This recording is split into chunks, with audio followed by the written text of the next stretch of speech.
इस वीडियो में हम लोग कवर करने वाले हैं कंडीशन। वो कंडीशन ये है कि जब कोई भी सेंट्रल ऑर्बिट एक इलिप्टिकल शेप ऑब्टेन करता हो या कोई भी सेंट्रल ऑर्बिट एक इलिप्टिकल शेप का हो, तब उस कंडीशन में जो वेलोसिटी का एक्सप्रेशन होगा वो क्या होगा। हम लोग इसमें वेलोसिटी का एक्सप्रेशन को डिराइव करेंगे। ओके, अब इलिप्टिकल शेप कैसे अटेन करेगा। आप सब ने सुना है कि ग्रेविटेशनल फोर्स होता है जो कि एक सेंट्रल फोर्स होता है। तो सन के अराउंड जो अर्थ रोटेट करता है वो किस शेप में रोटेट करता है, इलिप्टिकल शेप में रोटेट करता है। तो ये कौन सा ऑर्बिट हो गया, तो आपका ये इलिप्टिकल ऑर्बिट हो गया। आपका अर्थ है और ये आपका सन जो कि एक फोकस को रिप्रेजेंट करता है।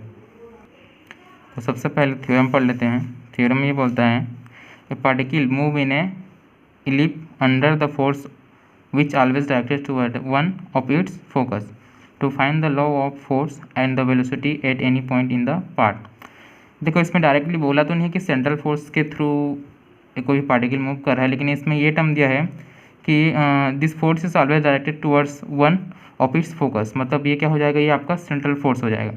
तो कोई भी पार्टिकल जब सेंट्रल फोर्स की हेल्प से मोशन करता है और वो कोई भी एक पाथ बनाता है, अपना ऑर्बिट बनाता है, तो वो ऑर्बिट क्या कहलाता है, सेंट्रल ऑर्बिट कहलाता है। और इसका एग्जाम्पल है आपका solar system, sun and earth. Sun के अराउंड अर्थ मूव करता है जो कि ग्रेविटेशनल फोर्स की हेल्प से मूव करता है और एक इलिप्टिकल पाथ बना के मूव करता है। तो ये आपका क्या हो जाएगा, सेंट्रल ऑर्बिट। अब इस थ्योरम को प्रूव करने के लिए आपको तीन चीज़ों का नॉलेज होना ज़रूरी है। पहला चीज़, polar equation of hyperbola and ellipse. मतलब हाइपरबोला और इलिप का जो पोलर इक्वेशन होता है उसको आपको याद होना ज़रूरी है, जिसमें ये आपका एल ये सेमी लेटस रेक्टम हो जाएगा, आर रेडियस हो जाएगा, ये 1 है, और ये ई फॉर इसेंट्रिसिटी सेम इलिप का भी होता है। सेकेंड चीज़ आपको general differential equation of central orbital. ये चीज़ हम लोग पिछले वीडियो में कवर किया है कि जो सेंट्रल ऑर्बिटल में जनरल इक्वेशन, उसका जो जनरल डिफरेंशियल इक्वेशन होता है वो D square u by D theta square plus you plus P by h square you. यहाँ पे पी क्या है, एक्सेलरेशन को रिप्रेजेंट करते हैं। इसके बाद एक चीज़ और हमने ड्राइव किया था पिछले वीडियो में, velocity at any point in central orbital, जिसका वेलोसिटी का square is equal to h square into u square plus d you by D theta whole का स्क्वायर। ये वाला फॉर्मूला भी हमने पिछले वीडियो में ड्राइव किया था। तो इस थ्योरम को प्रूव करने के लिए आपको इन तीनों का नॉलेज होना जरूरी है। फिर इस वीडियो में करना क्या है, इसमें सबसे पहले हम लोग इलिप्स का पोलर इक्वेशन की हेल्प से यू और D square u by D theta square का वैल्यू निकालेंगे। फिर उन दोनों वैल्यू को इसमें पुट करेंगे। फिर इसके हेल्प से हम लोग एच स्क्वायर का वैल्यू निकालेंगे। फिर उस चीज़ को हम लोग इसमें पुट करेंगे। फिर फाइनली हमको वेलोसिटी का एक्सप्रेशन मिल जाएगा। ठीक है, तो सबसे पहले देख लेते हैं। Since the particle moves under a force which is always directed toward a fix point. जैसे कि मैंने बोला था सेंट्रल फोर्स वो होता है जिसमें जो भी पार्टिकल होता है वो always directed toward a fix point होता है। तो ये फोर्स क्या हो जाएगा, हमारा central force. The force is central force वही। एंड दस द इलिप्स और describe by the particle under A central force is a central orbit. ठीक है, तो ये जो फोर्स एक इलिप को ड्राइव करता है, तो ये इलिप्टिकल जो ऑर्बिट बना, इलिप्टिकल जो पाथ बना, वो क्या हो जाएगा आपका सेंट्रल ऑर्बिट। अब इसमें आगे लिखना है we know the polar equation of ellipse. अब इलिप का इक्वेशन, पोलर इक्वेशन क्या होता है, ये होता है l by r plus 1 is equal to 1 plus E cos theta. ठीक है, यहाँ पे l semi latus rectum, r for radius and e for eccentricity. ठीक है, अब इसमें इस एल को हम लोग इधर ट्रांसफ़र कर देंगे, तो ये क्या हो जाएगा 1 by r is equal to 1 plus E cos theta. ये एल इधर आ जाएगा तो यहाँ इधर क्या हो जाएगा, ये डिवाइड हो जाएगा। ठीक है, अब एक चीज़ आप लोगों ने बहुत यूज किया होगा, r is equal to 1 by u. ठीक है, तो 1 बाई आर क्या हो जाएगा, यू। तो ये इसको आगे सॉल्व करेंगे, u is equal to 1 plus E cos theta by l. यहाँ पे इसको ब्रैकेट में इसको इक्वेशन 1। ठीक है, now differentiating equation 1 with respect to theta. ठीक है, नाउ इक्वेशन 1 को जब हम लोग डिफरेंशिएट करेंगे तो क्या हो जाएगा, ये d you by D theta is equal to आपका डी बाई डी थीटा, इधर क्या था 1 plus E cos theta whole divided by l. ठीक है, अब ये एल एक कांस्टेंट है तो ये बाहर आ जाएगा, तो अब आपका नेक्स्ट स्टेप होगा D you by D theta is equal to 1 by L, ये बाहर आ गया, आप D by D theta 1 plus E cos theta. ठीक है, अब D you by D theta is equal to 1 by L as it is लिखाएगा। अब देखिए 1 का डिफ्रेंशिएट करेंगे थीटा के रेस्पेक्ट में, ये कांस्टेंट है तो इसका वैल्यू 0 हो जाएगा, तो 0। अब ई का ई। ठीक है, अब कॉस थीटा का डिफ्रेंशिएशन क्या होता है, माइनस साइन थीटा, तो ये माइनस साइन थीटा, तो इसको आगे कैसे लिख लेंगे, d you by D theta is equal to ये 1 दोनों से इंटू होगा तो ये हो जाएगा minus E sine theta divided by L. अब इसको again differentiating with respect to theta, तो क्या हो जाएगा d square u by D theta का स्क्वायर। अब इसको एक बार और डिफरेंशिएट करेंगे, ये बाई डी थीटा, अंदर में minus E sine theta by l. ठीक है, अब देखो इसमें ये तो एज इट इज लिखाएगा d square u by D theta square. अब ई भी कांस्टेंट एल भी कांस्टेंट। ठीक है, तो माइनस ई बाई एल बाहर निकल जाएगा, अब डी बाई डी थीटा, अंदर क्या बचा साइन थीटा। अब साइन थीटा का डिफ्रेंशिएशन क्या होता है, कॉस थीटा, तो d square d theta is equal to minus e by L, ये साइन थीटा क्या हो जाएगा, सॉरी ये कॉस थीटा। अब यहाँ पे हम लोग को 2 वैल्यू मिल गया, एक हम लोग का ये आपका D you by D theta का वैल्यू मिल गया, एक मिल गया हमको D square u by D theta square, ये आपको इक्वेशन 2 देते हैं। ठीक है, अब मैंने आपको रिमेंबर करने के लिए बोला था, ये आपका जनरल इक्वेशन सेंट्रल ऑर्बिट का, तो इसमें इसका वैल्यू हमको मिल गया, ये तो हमको पता ही है। हम इसका वैल्यू को इसमें, दोनों वैल्यू को इसमें पुट कर देंगे, फिर आगे सॉल्व करेंगे। ठीक है, और general equation of central orbit d square u by D theta square plus u is equal to p by h square u square. यहाँ पे पी क्या है, एक्सेलरेशन है। अब इसमें इसका वैल्यू और इसका वैल्यू हमको आगे पता किए हम लोग, तो इन दोनों को वैल्यू को इसमें सब्स्टिट्यूट कर देंगे, तो क्या हो जाएगा, ये हो जाएगा इसका वैल्यू हमारा minus e cos theta by l, और यू का वैल्यू है 1 plus E sine theta by L का, ये अलग है ये अलग टर्म है। ठीक है, is equal to p by h square u square. अब देखो ये एल इस पूरे के साथ मल्टीप्लाई डिवाइड हो रहा है, ये एल इस पूरे के साथ डिवाइड हो रहा है, तो हम लोग इन दोनों टर्म से एल को कॉमन ले लेंगे। ठीक है, उसके बाद बचेगा minus e cos theta plus 1 minus ई साइन थीटा, सॉरी ये वाला कॉस थीटा होगा। ठीक है, अब हम लोग कॉमन ले लेते हैं नेक्स्ट पेज में। ना इसमें कॉमन लेंगे तो हमारे पास आएगा 1 बाई एल, तो ये हो गया, अंदर बचा minus e cos theta plus का plus 1 plus E cos theta bracket close is equal to p by h square u square. ठीक है, तो देखिए ये टर्म और ये टर्म एक दूसरे को कैंसिल कर देंगे, अंदर में खाली 1 बचेगा, तो इसका नेक्स्ट स्टेप हो जाएगा 1 by l is equal to p by h square u square.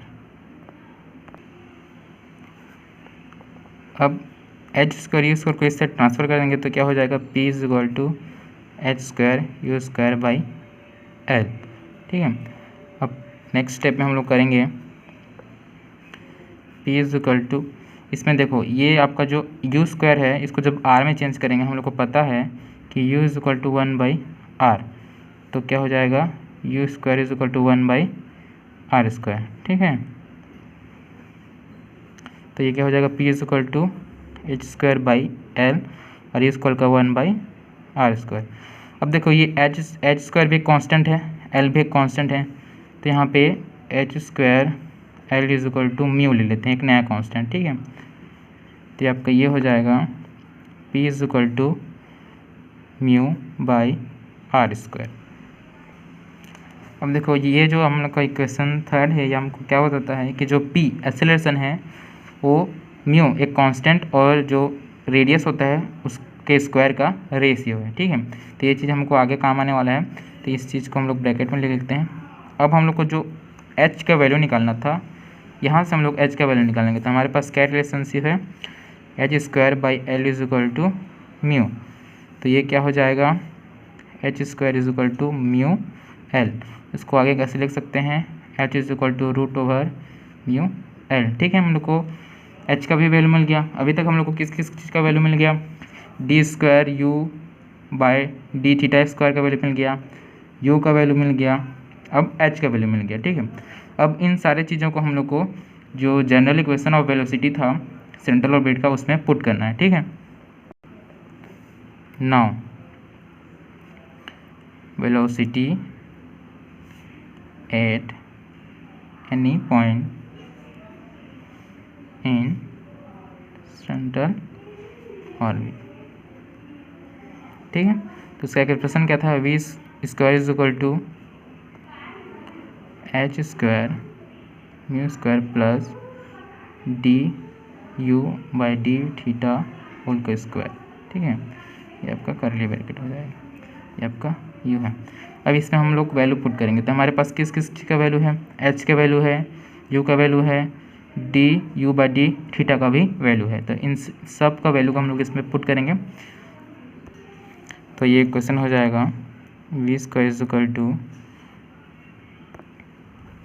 यहाँ पे म्यू एल रूट होल का स्क्वायर, क्योंकि एच का स्क्वायर है, कर्ली ब्रैकेट उस यू का वैल्यू है 1 plus E cos theta by L, U में स्क्वायर है तो इस पूरे में square plus bracket D you by D theta का वैल्यू था आपका minus E sine theta by L, अब इसका भी स्क्वायर है तो इसका भी स्क्वायर, अब ये ब्रैकेट क्लोज। ठीक है, यहाँ पे माइनस है और माइनस के स्क्वायर प्लस हो जाता है, इसको नेक्स्ट स्टेप में प्लस कर देंगे हम लोग, तो we square is equal to आपका हो जाएगा ये आपका रूट है, ये स्क्वायर एक दूसरे को कैंसिल आउट कर देंगे, तो म्यू एल इसका एज इट लिख देते हैं ई कॉस थीटा बाई एल का होल स्क्वायर प्लस ये -1 सॉरी ये माइनस का स्क्वायर प्लस हो जाएगा, तो इसको as it E sine theta by L whole square bracket close. अब देखो ये जो एल है इस पे स्क्वायर है, इस वाले एल पे भी स्क्वायर है, तो ये जो एल स्क्वायर है इन दोनों को कॉमन ले लेंगे। ठीक है, तो क्या हो जाएगा ये आपका next step V square is equal to mu L bracket, या एल स्क्वायर कॉमन जाएगा तो यहाँ पे नीचे में एल स्क्वायर लिख देते हैं, ऊपर एक खाली बचेगा 1 प्लस ई कॉस थीटा स्क्वायर, इधर बचेगा e sine theta square, bracket close कर देते हैं। अब इसमें ए प्लस बी तो होल स्क्वायर का फॉर्मूला यूज़ करेंगे, ये तो सिंपली स्क्वायर है, तो ये आगे हो जाएगा mu L by L square, ये एल एल कटेगा, अभी निकाल रहे हैं इसको बाद में करेंगे। ठीक है, आगे स्टेप हो जाएगा ये 1 plus 2ab 2e cos theta plus ई स्क्वायर कॉस स्क्वायर थीटा, इसका स्क्वायर a प्लस 2ab प्लस b का स्क्वायर। ठीक है, प्लस इसका स्क्वायर करेंगे तो e square sine square theta. अब इसको हम लोग आगे सॉल्व करेंगे। अब वी स्क्वायर यहाँ पे एल स्क्वायर है, ऊपर में ओनली एल है, तो ये हो जाएगा यू बाई एल ब्रैकेट। अब देखो यहाँ पे 1 का तो 1 एज इट इज होगा। ठीक है, 2e cos theta plus 2e cos theta. ठीक है, अब इस वाले टर्म से स्क्वायर को कॉमन लेंगे, अंदर में क्या बचेगा, cos square theta plus sine square theta bracket close. अब हम सब जानते हैं कि cos square theta plus sine square theta 1 होता है, तो इसको 1 लिख देंगे। तो B square is equal to mu by L 1 plus 2e cos theta plus E square. अब इस टर्म में हम लोग +1 और -1 करेंगे। देखो इसमें +1 और -1 करने से कोई इफेक्ट पड़ना नहीं चाहिए, क्योंकि प्लस माइनस से कैंसिल कर देंगे, तो इसमें हम लोग +1 -1 दोनों करेंगे, ठीक है। तो we square is equal to mu by l bracket 1 + 1, यहाँ पे +1 किए, plus 2e cos theta plus ई स्क्वायर -1, ठीक है। यहाँ पे हम लोग एक्स्ट्रा क्या लाए हैं, ये +1 और ये -1, ये दोनों एक दूसरे को कैंसिल आउट कर देंगे, इसलिए इसमें कोई इफेक्ट नहीं पड़ेगा। तो हम लोग इसको अभी नया चीज़ लाएँ, ठीक है। तो इसको आप आगे क्या लिख सकते हैं, V square is equal to mu L bracket 1 + 1 2e cos theta plus E square -1। अब यहाँ से 2 कॉमन लेंगे और इस एल को दोनों से डिवाइड कर देंगे, ये वाला टर्म एक अलग हो जाएगा ना, ये अलग हो जाएगा। आगे करते हैं, V square is equal to 2 common लिए, 2 1 प्लस ई कॉस थीटा प्लस, अब इसको एक अलग दूसरा ब्रैकेट -1, ये हो गया, ठीक है। यहाँ पे म्यू बाय एल, यहाँ पे म्यू बाय एल, ठीक है। अब ये जो एल है इससे डिवाइड होगा, इससे भी डिवाइड होगा, ठीक है। तो B square is equal to only mu, L तो अंदर चला गया, ब्रैकेट 2 1 प्लस ई कॉस थीटा ब्रैकेट एल, अब इधर भी डिवाइड होगा क्योंकि बीच में प्लस है, स्क्वायर -1 बाई एल। अब ये वाला स्टेप बहुत इंपॉर्टेंट है, ठीक है। इसमें हम लोग 1 plus E cos theta by L का वैल्यू सब्स्टिट्यूट करेंगे और इस नॉर्मल एल का वैल्यू सब्स्टिट्यूट करेंगे, ठीक है।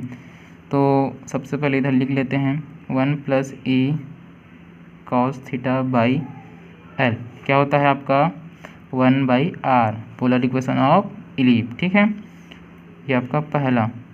सेकेंड, जो एल सेमी लेटस रेक्टम होता है उसका वैल्यू होता है वह a इंटू ई स्क्वायर -1। यहाँ पे a क्या है आपका सेमी मेजर एक्सिस इलिप्स का, और ई फॉर इसेंट्रिसिटी, ये आपका जनरल फार्मूला है, ये आपको बेसिक नॉलेज है, ठीक है। तो हम लोग आगे जब फार्मूला में सब्स्टिट्यूट करेंगे तो क्या हो जाएगा, u का u 2, यहाँ पे इस पूरे का वैल्यू हो जाएगा 1/r, तो ये हो जाएगा r, ठीक है।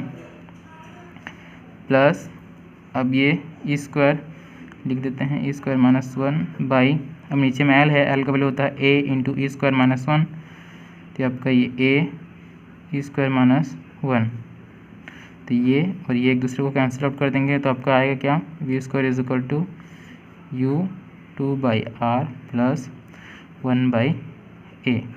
यहाँ पे ये आपका semi major axis of ellipse होता है, वो जैसे कि ये आपका इलिप है, ठीक है। तो इसके जो बड़ा एक्सिस होगा बीच में सेंटर होता है, ये आपका सेमी मेजर एक्सिस होता है, और ये वाला आपका सेमी माइनर एक्सिस होता है, ठीक है। तो यहाँ से यहाँ तक का डिस्टेंस a होता है, यहाँ से यहाँ तक का डिस्टेंस a होता है, यहाँ से यहाँ तक के डिस्टेंस को भी लेते हैं, यहाँ से यहाँ तक के डिस्टेंस को भी लेते हैं, तो ये जो a है आपका यहाँ से यहाँ तक का डिस्टेंस है, ठीक है। सॉरी यहाँ पे एक मिस्टेक हुई, ये आपका l is equal to -a E square -1 होता है, ठीक है। तो यहाँ पे ये माइनस हो जाएगा, ये माइनस हो जाएगा, तो आपका फाइनल आंसर आएगा V square is equal to mu 2/r -1/a, ठीक है। ये आपका l का वैल्यू को ये भी ले सकते हो 1 माइनस ई स्क्वायर भी ले सकते हो, या l का is equal to -a E square -1 भी ले सकते हो, ठीक है। ये आपका बेसिक नॉलेज क्लास 10 इलिप्स के चैप्टर में रहता है। तो ये आपका वेलोसिटी का फॉर्मूला ड्राइव हो गया।